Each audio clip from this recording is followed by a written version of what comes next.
We're here with Ethan Hawke. Now then, Ethan, I interrupted you before you told us about your painful experience. Do you want to share? I thought I'd gotten out of it. Nope, let's just... All right, I've got so many painful experiences that, all right, I'll start with this one. All right, you're studying acting, you're reading Sanford Meisner, you're doing, repetition exercises, you're working hard, you're taking acting very seriously. Dead Poets Society comes out, people think you might have a chance of making it. You audition for and get your chance in your Broadway debut in Anton Chekhov's The Seagull. You're playing the ultimate young man's part as Constantine. You're making your Broadway debut. You fantasize in your head. You can't help it. You know you're not supposed to be result-oriented. You want to just share and express yourself, but you do think, maybe people will think I'm great, And you think to yourself, like, you might even read, like, what Marlon Brando's debut was like, And you read the great notices, and you think, I wonder if mine will be like that. Maybe. And then you're rehearsing, and you're feeling so confident. It's really going well, and your friends come, and they tell you you're great, and your mom, who's very supportive, comes, and she's like, wow, Ethan, you're really doing it. And then the New York Times comes, right? And you're doing a show, and you're at the opening night party, and agents are lighting your cigarettes, and then, this is before the internet, and then the paper comes out. Everybody starts to leave, and you're there with your cigarette, and well, maybe I'll take a look at that. Ethan Hawke plays Constantine, more concerned with his pimples than his poetry. Perhaps he should spend less time at the actor's studio and more at the dermatologist.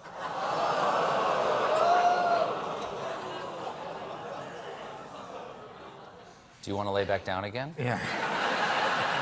Oh, my God. But I'm still here, man. You are still here. I'm 45! I'm on the Colbert Show! Lifetime Achievement. Lifetime Achievement Award. You better believe it. I'm not sure if the New York Times is still here. Yeah. Now, okay, so Magnificent Seven. Yes. Magnificent Seven, a remake of The Magnificent Seven, which is a remake of The Seventh Samurai, which is a remake of Snow White and the Seven Dwarfs. That's true, yeah. A lesser-known fact, but very true.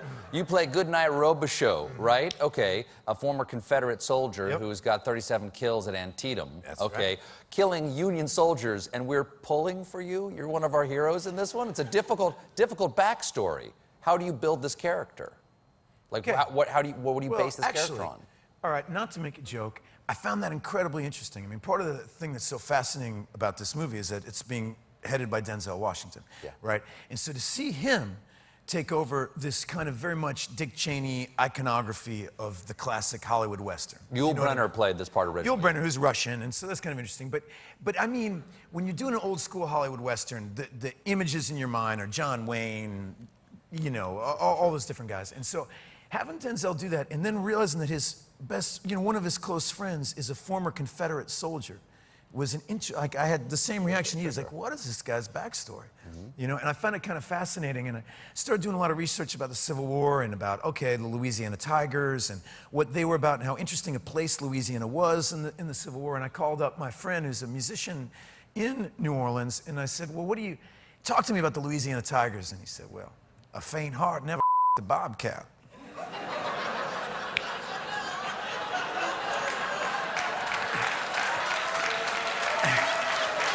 And did he just hang up after that? What was? No, he had some other. He had some other. If you're gonna let me do this, I'll do. Sure. The other one he said was, "The mosquitoes down there are so large they can stand flat-footed and make love to a turkey."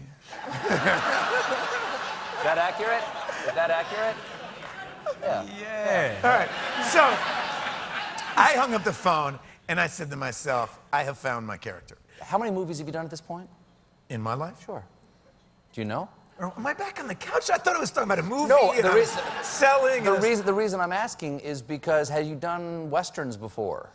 No, I had not. I did. So you're riding horses all the time. I got to ask, what were your inner thighs like on like day 4?